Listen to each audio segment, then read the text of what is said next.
Here we've got the female prisoner ledger. This spans a number of decades up to the early 1930s. There's probably some of the Peaky Blinders moles in here, the girlfriends, the wives of some of those young Birmingham criminals.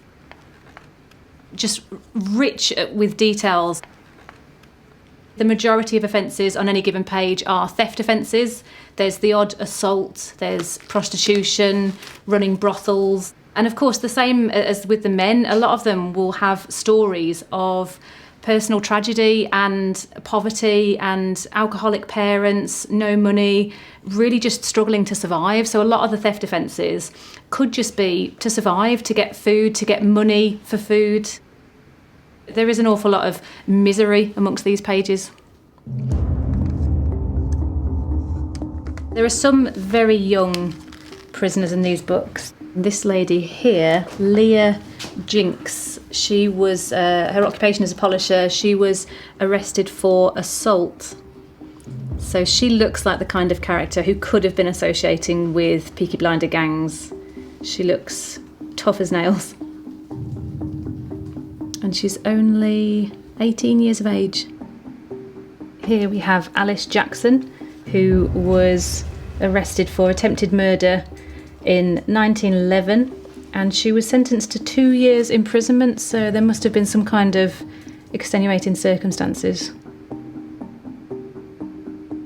Some very typical hairstyles of the time, lots of wonderful hats. Look at those shoulder pads and the fur collar. I mean, they're out in their Sunday best, but it's really telling. All of the ladies on that page have all been arrested for stealing. So they're dressed up, they're in their best attire, they're trying to blend in with maybe a more affluent class of people, and then they've been apprehended for stealing. Stealing watches, stealing boots, stealing shirts, clothing.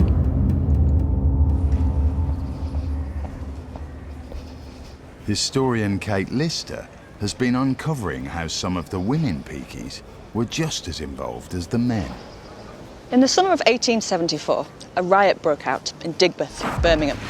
Witnesses said there were up to 500, maybe 600 rioters, attacking police, smashing windows, and generally destroying property.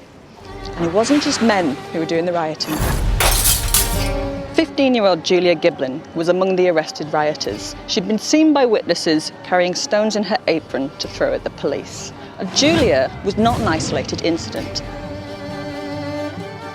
We have reports in some of the larger scale gang confrontations of girls fighting side by side with the boys, and they're involved in assaults on the police or in assaults or attempts to intimidate witnesses, and it seems that that's where often the girls and young women are most actively taking part in the violence.